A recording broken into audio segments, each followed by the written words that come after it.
Hello friends, आपके अपने YouTube channel Krishna classes by S के सर पर आप सभी का स्वागत है। चलिए दोस्तों, आज हम लोग बायोलॉजी के ठीक आगे कड़ी को बढ़ाते हुए और मैं पहले आपको इसके पहले अर्थात सेल चैप्टर का लेक्चर 1 हम दे चुके हैं और आज लेक्चर 2 होगा ना, क्लास 2 होगा, जो कि सेल के कुछ भाग बचे हुए थे उसके बारे में हमें जानकारी करना है। तो दोस्तों, पिक्चर तो अभी भी वही है ना, पिक्चर क्या है, कोशिका का पिक्चर ठीक वही है अभी भी। तो इसको आप सीढ़ी दर बढ़ते जाना है, अर्थात एक पढ़ाई कर लिए तो दूसरा पढ़ते जाना है। तो दोस्तों, हम सभी जानते हैं सीढ़ियों के चढ़ने के लिए ना, सीढ़ियों की ज़रूरत उन्हें पड़ती है, सीढ़ियों की ज़रूरत उन्हें पड़ती है जिन्हें छत तक ही जाना है ना, सीढ़ियों की ज़रूरत उन्हें पड़ती है जिन्हें छत तक जाना है। मेरी मंजिल तो आसमान है, मेरी मंजिल तो आसमान है, रास्ता खुद ही बनाना है। ठीक है दोस्तों, तो आपको रास्ता खुद ही बनाना है और तैयारी आपको खुद करना है। आपको मेहनत आप नहीं कीजिएगा, कोई दूसरा करेगा तो उससे प्रॉफिट किसी को नहीं होने वाला है, तो मेहनत खुद करना है। ठीक है दोस्तों, तो हम लोग सेल की आगे कड़ी को बढ़ाते हुए पार्ट्स जो बचा हुआ था हम लोग आगे पढ़ लिए थे माइटोकॉन्ड्रिया तक ना, माइटोकॉन्ड्रिया तक, power house of the cell तक। आज हम लोग पढ़ते हैं लाइसोसोम।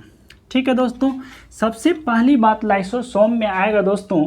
लाइसोसोम के बारे में पढ़ाई कर रहे हैं तो लाइसोसोम का खोज किसने किया था?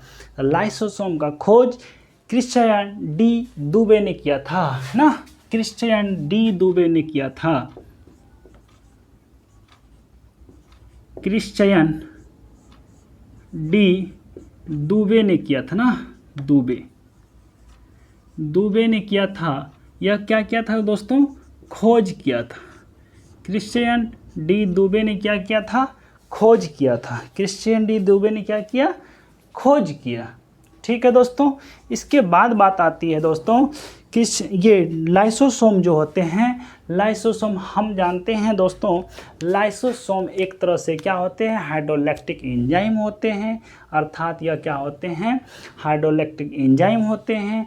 यह एंजाइम क्या होता है? हमारे शरीर के अंदर निर्माण होता है। हम लार होता है, लार में भी क्या होते हैं? हाइड्रोलैक्टिक एंजाइम होते हैं, लाइसोसोम होते हैं।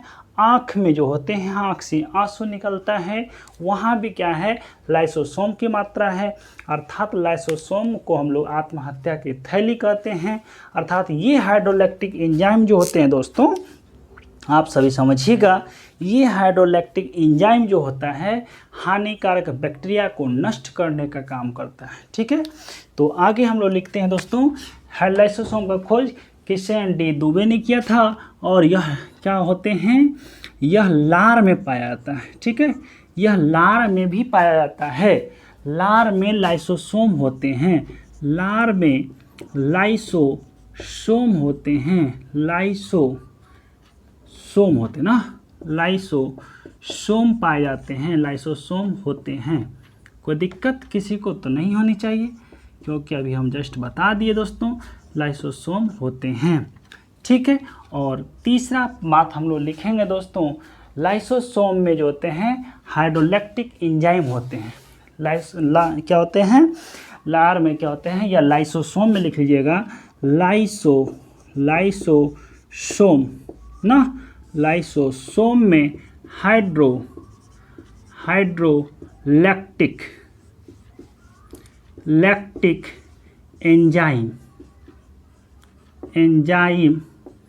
एंजाइम ना, यहाँ हम आज लाइसोसोम पढ़ रहे हैं, एंजाइम होते हैं। लार में क्या होते हैं? हाइड्रोलैक्टिक एंजाइम होते हैं, हाइड्रोलैक्टिक एंजाइम होती हैं। और यह इसके बारे में बता देते हैं दोस्तों, हाइड्रोलैक्टिक एंजाइम जो होती है या इसका कार्य क्या होता है? यह कोशिका में या कोशिका से कोई भी बाहर से आ रहा है अणु ना, या परमाणु बोल सकते हैं, अणु कहिए ना, कोई बाहर से परमाणु आ रहा है तो उसको नष्ट करने का काम करता है। और वह कभी कभी क्या करता है दोस्तों, यही हाइड्रोलैक्टिक एंजाइम अधिक मात्रा में जब बन जाता है, अधिक मात्रा में बनने के कारण क्या होते हैं? करके जो हमारे शरीर के एक्स्ट्रा एंजाइम जो होते हैं, जो हमारे शरीर के लिए इम्पोर्टेंट होता है, उसको भी नष्ट कर देता है ना। तो उसको भी नष्ट करने के कारण से इसे आत्महत्या की थैली भी कहा जाता है। ठीक है दोस्तों, तो यहाँ तक हम लोग सीख लिए।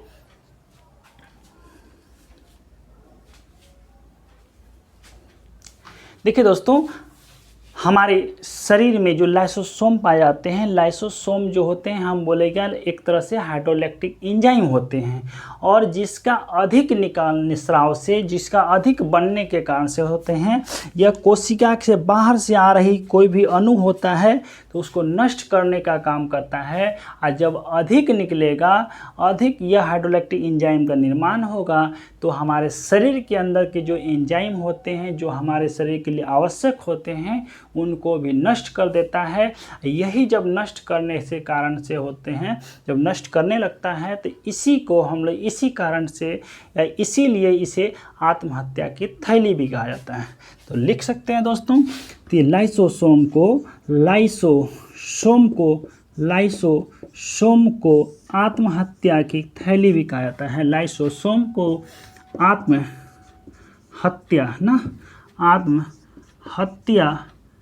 की थैली भी कहा जाता है, थैली भी कहा जाता है।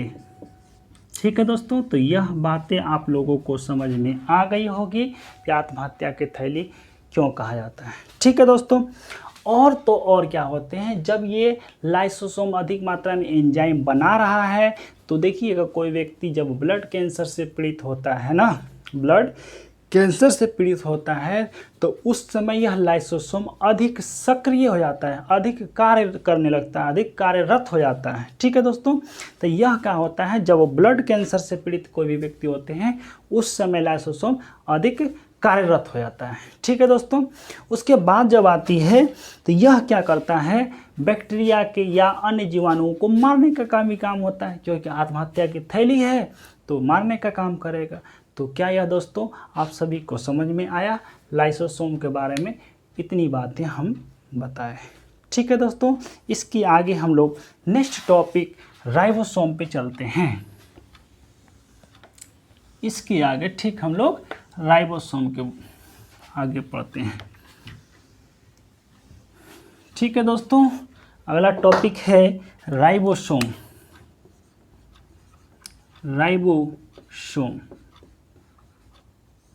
राइबोसोम, ठीक है, राइबोसोम।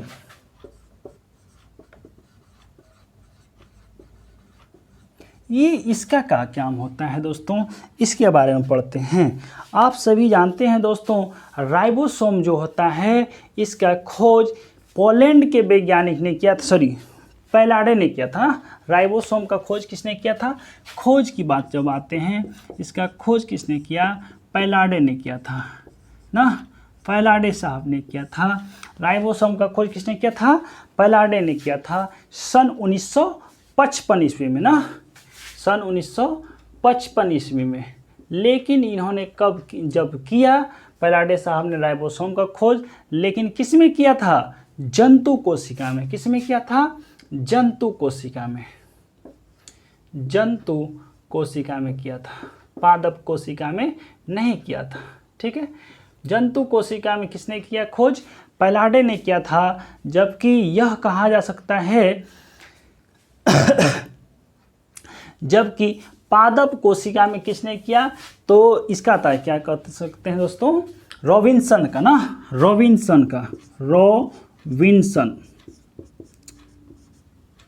रॉबिन्सन ने क्या किया था? इन्होंने क्या किया?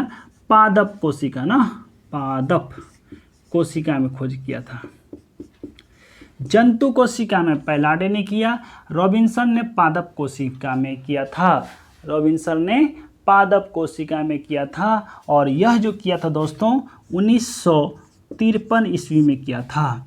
1953 ईस्वी में किया था। ठीक है, राइबोसोम का खोज देख लिए दोस्तों।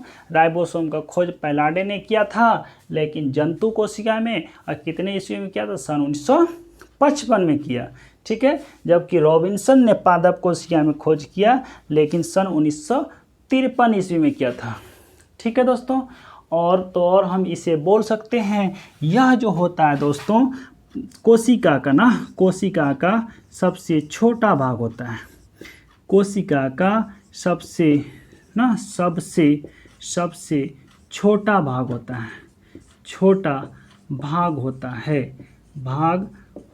है, ठीक है, भाग होता है। यह क्या होते हैं दोस्तों, कोशिका का सबसे छोटा भाग होता है।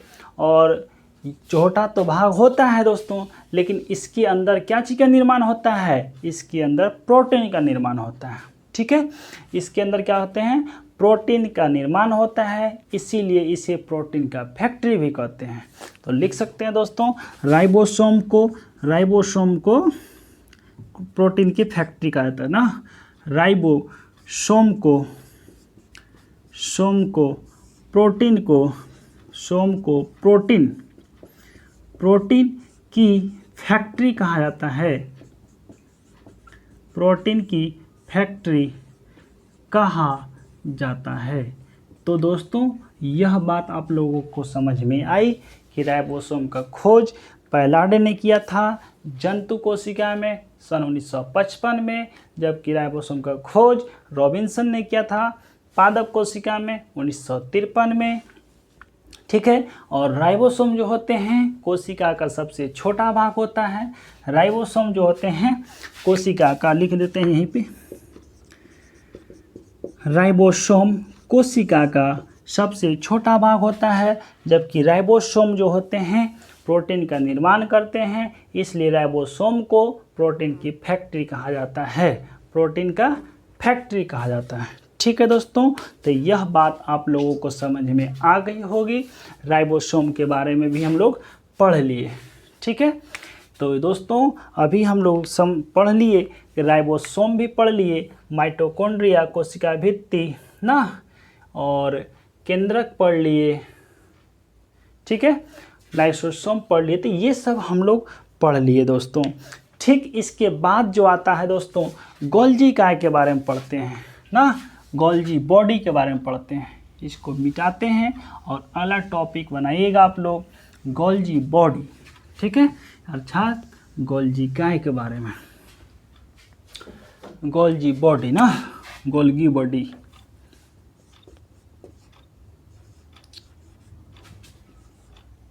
गोल्जी उपकरण या क्या बोलते हैं, गोल्गी बॉडी, गोल्जी बॉडी।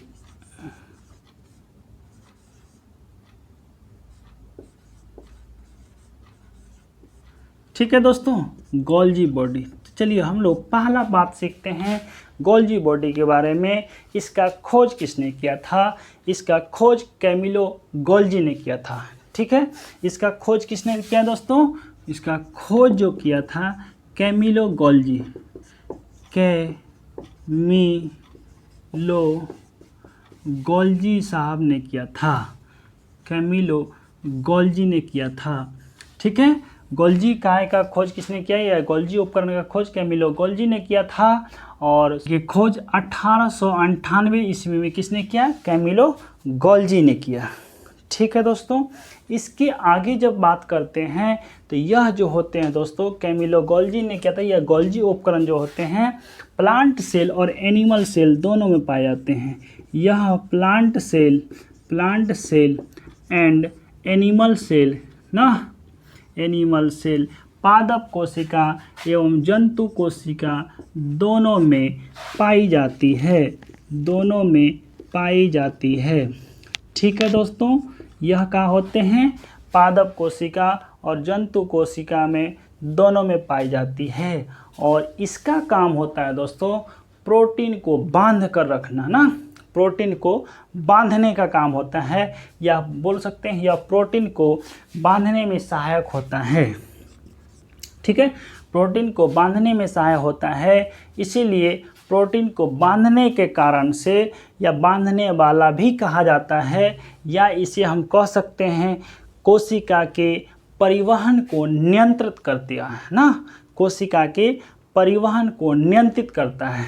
ठीक है, कोशिका के परिवहन को नियंत्रित करता है, या हम बोल सकते हैं कोशिकाओं के अणुओं का यातायात प्रबंधक भी कह सकते हैं। ठीक है, तो लिख सकते हैं दोस्तों कोशिका के ये अणुओं का यातायात प्रबंधक ना, कोशिका के अणुओं का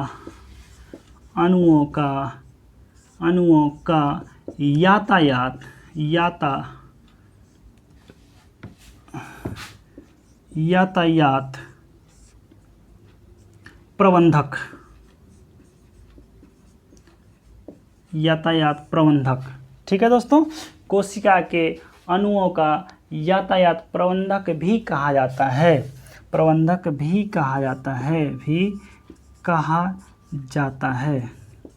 ठीक है, कहा जाता है। तो यह बात समझ में आ गई होगी। या एक और बात बोल सकते हैं दोस्तों, इसे हम लोग मदर ऑफ सेल भी कहते हैं, कहते हैं, कोशिका की माता भी कहा जाता है। तो यह बात समझ में आ रहा होगा दोस्तों कि कैमिलो गोल्जी जो होते हैं ना, गोल्जीकरण का खोज कैमिलो गोल्जी ने किया था 1898 में किया था। गोल्जी उपकरण जो होते हैं प्लांट सेल और एनिमल सेल दोनों में पाए जाते हैं, और गोल्जी उपकरण जो होते हैं कोशिका के अणुओं को यातायात प्रबंधक भी कहा जाता है गोल्जी उपकरण को। और बोल सकते हैं हम गोल्जीकरण को मदर ऑफ सेल भी कहा जाता है, तो यह बात आप लोगों को समझ में आ गई होगी दोस्तों, ठीक है। अब आगे हम लोग चलते हैं लवक के बारे में। ठीक है दोस्तों, तो इसे मिटा देते हैं, आगे टॉपिक पे हम लोग चलते हैं। लवक क्या होते हैं, ठीक है।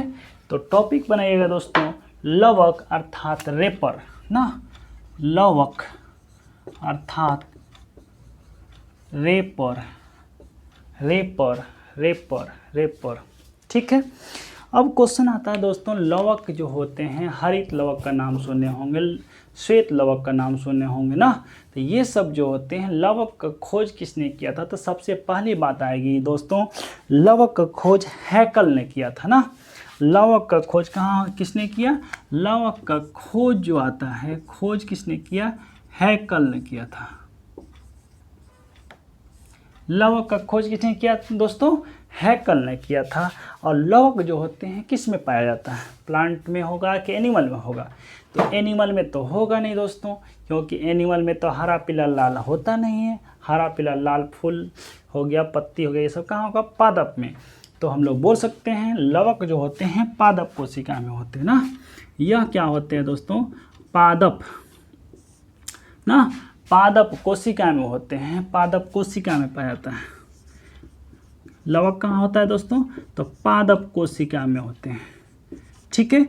और यह इसके बाद जब आती है पादप कोशिका में तो वहाँ पाया जाता है ना, तब इसका काम क्या है लवक का, तो सीधी से बोल सकते हैं पादप कोशिकाओं में रंग का प्रदान करना ना।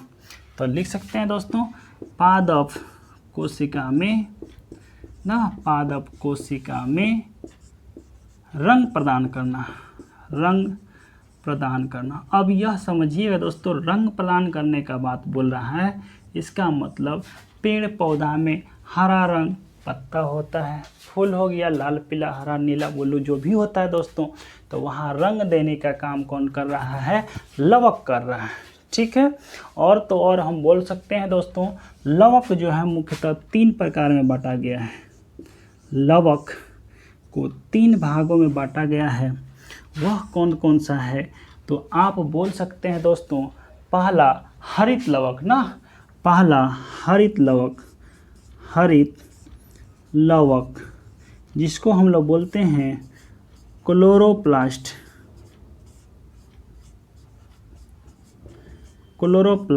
ना, हरित लवक क्लोरोप्लास्ट। दूसरा होता है श्वेत लवक ल्यूकोप्लास्ट ना, श्वेत लवक ऐसे लिखते हैं, श्वेत लवक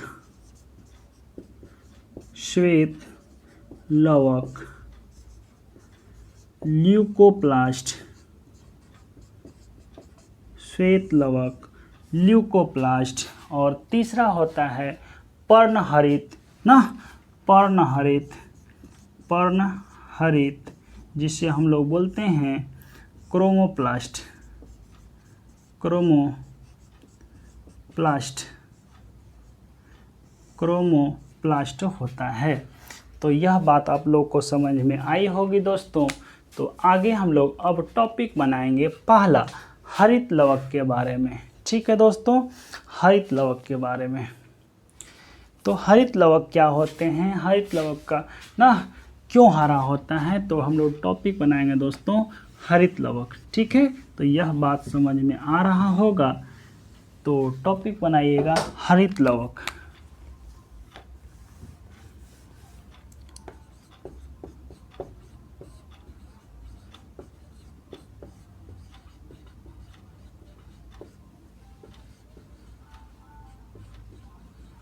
ग्रीन रेपर। ठीक है दोस्तों, तो पहली बात आएगा दोस्तों हरित लवक का। जो हरित लवक की बात कर रहा तो कलर हरा बोलेगा। कलर हरा किस कारण होता है, तो क्लोरोफिल नामक पिगमेंट के कारण। ठीक है, तो हरित लवक में लिखिएगा हरित लवक।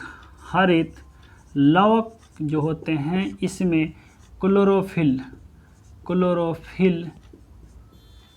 पिगमेंट पाया जाता है, पिगमेंट या वर्णक ना, पिगमेंट पाया जाता है।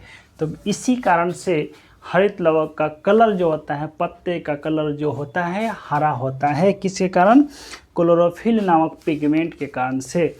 इसीलिए पेड़ पौधे का जो पत्ता होता है कैसा होता है, पेड़ पौधे का पत्ता ना, पेड़ पौधे का पत्ते या पत्ती लिख लीजिएगा, हरा होता है।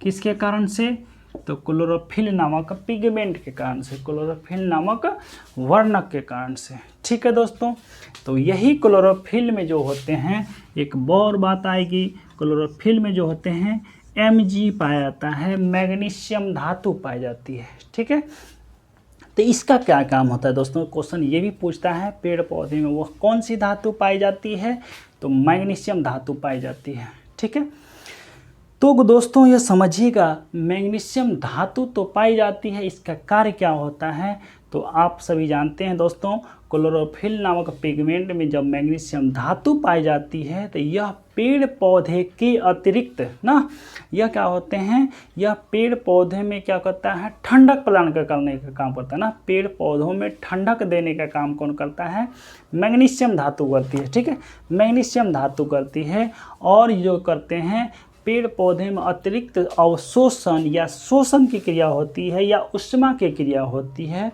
तो उसमें ठंडा प्रदान करने का काम मैग्नीशियम करता है। ठीक है दोस्तों, तो यहाँ क्वेश्चन हो गया क्लोरोफिल नामक पिगमेंट में कौन सी धातु, Mg, मैग्नीशियम लिख देते हैं। और नहीं समझ में आ रहा है तो मैग्नीशियम, मैग्नीशियम धातु पाई जाती है। ठीक है दोस्तों, तो यह बात आप लोगों को समझ में आ गई होगी।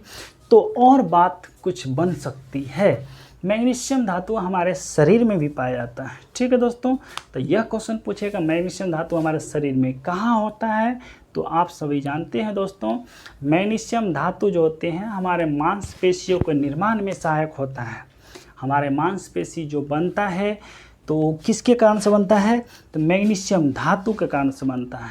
ठीक है, और आप सभी जानते हैं दोस्तों इसके बाद भी मैग्नीशियम से जब क्वेश्चन पूछेगा, मैग्नीशियम खनिज पदार्थ जो होते हैं हमारे हरित लवक को क्या बोल सकते हैं, पेड़ पौधे का रसोई घर भी कहा जाता है। हरित लवक को क्या बोलते हैं, पेड़ पौधे का रसोई घर ना। हरित लवक को पेड़ पौधे का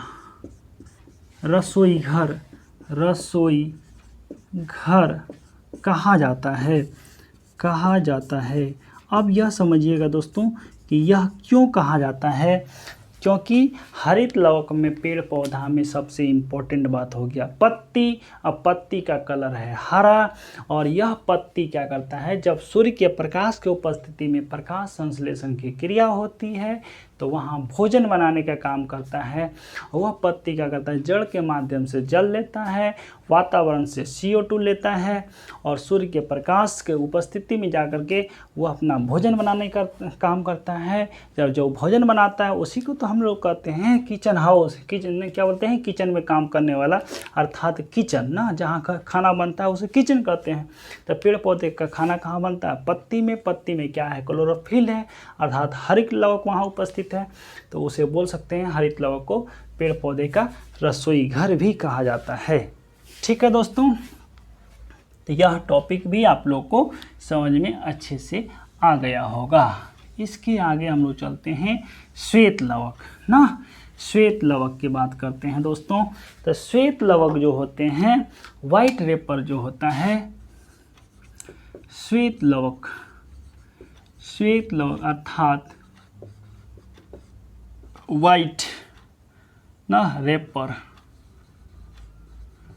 वाइट रेपर जो होते हैं, श्वेत लवक जो होता है, सबसे पहली बात यह पेड़ पौधे के कहाँ पे पाए जाते हैं, तो यह पेड़ पौधों के जड़ों में पाया जाता है। क्योंकि जड़ कैसा होता है, उजला होता है, तब बोल सकते हैं यह पेड़ पौधे के जड़ों में पाए जाते हैं। यह पेड़ पौधे के जड़ों में पाई जाती है। श्वेत लवक कहाँ पाया जाता है दोस्तों, पेड़ पौधे के जड़ों में पाई जाती है। और यह भी बोल सकते हैं यह क्या करता है, यह पेड़ पौधों को वाइट रंग देता है, वाइट रंग प्रदान करता है, उजला रंग प्रदान करता है। तो कुछ नहीं, इसमें बस इतना सा ही। श्वेत लवक जो होते हैं पेड़ पौधे के जड़ों में पाया जाता है। जड़ कैसा होता है, उजला होता है, तो यह क्या करता है, उजला रंग देने का काम करता है। ठीक है दोस्तों, इसके बाद हम लोग पर्णहरित के बारे में देख लेते हैं। पर्णहरित, ठीक है, पर्णहरित, यह पर्णहरित तीसरा पार्ट था। यह पर्णहरित को हम लोग एक तरह से बोल सकते हैं, क्या बोलते हैं दोस्तों, फॉलिज ना, फॉलिज FOLIAGE ना, फॉलिज कहा जाता है। पर्णहरित को क्या बोलते हैं, पर्णहरित को फॉलिज कहा जाता है। और दोस्तों आप सभी जानते होंगे पर्णहरित के बारे में, हमारे आसपास के जितने भी पेड़ पौधे हैं उसमें जो फूल होता है ना, फल होता है, वो कैसा होता है, कलर वाला होता है, अर्थात रंगीन होते हैं। ठीक है, पत्ता देखें, कोई पीला हो गया, कोई लाल हो गया, कोई गुलाब का फूल उजला, क्या बोलते हैं, लाल होते हैं, काला होते हैं, पीला होते हैं, जो भी कलर का होता है, जो भी फ्लावर होता है। तो अर्थात फूल में जो रंगीन है, सारा का सारा अलग अलग कलर दे रहा है, तो उसे हम लोग पर्णहरित बोलते हैं। ठीक है, तो यह क्या होता है, यह ना ही सफ़ेद होता है ना, सफ़ेद को छोड़कर अन्य सभी रंगों में परिवर्तित रहता है। तो लिख सकते हैं दोस्तों, यह जो होते हैं रंगीन होते हैं। यह क्या होता है, रंगीन होता है। यह क्या होते हैं, इसका कलर कैसा होता है, रंगीन होता है। एग्जाम्पल में जितना भी है, फूल है, पत्ती है ना, पत्ती है, आपका क्या बोल सकते हैं, तना होगा, यह तना भी कुछ ना कुछ अलग कलर में लेता है। तो जो भी पेड़ पौधे में हरा और सफ़ेद को छोड़कर ना, पत्ती भी रंगीन होता है, पत्ती हरा भी होता है, रंगीन वाला हम लोग बोल रहे हैं। तो हरा और सफ़ेद को छोड़कर जो अन्य रंग प्रदान करता है उसे हम लोग पर्णहरित कहते हैं। ठीक है, जैसे मैं आप सभी जानते हैं दोस्तों, गाजर का रंग लाल हो जाता है, किसके कारण से, क्वेश्चन ये भी बनता है। गाजर का रंग लाल जो होता है कैरोटीन के कारण से होता है ना। उसके बाद टमाटर का रंग लाल होता है, किसके कारण से दोस्तों, लाइकोपीन के कारण से होता है ना। ठीक है, तो यह सभी आज के ना हम लोग लवक भी पढ़ लिए, क्या बोलते हैं, लाइसोसोम भी पढ़ लिए, राइबोसोम भी पढ़ लिए, गोल्गी काइप पढ़ लिए। तो यह वीडियो आप लोगों को कैसा लगा दोस्तों, इस वीडियो को ढेर सारा शेयर कीजिएगा और आगे अपने दोस्तों में ना शेयर कीजिए, ग्रुप में की शेयर की, जो एजुकेशनल ग्रुप्स हैं, और हमारे इस चैनल को लाइक शेयर एवं सब्सक्राइब जरूर करें। ठीक है, बाय बाय, जय हिंद।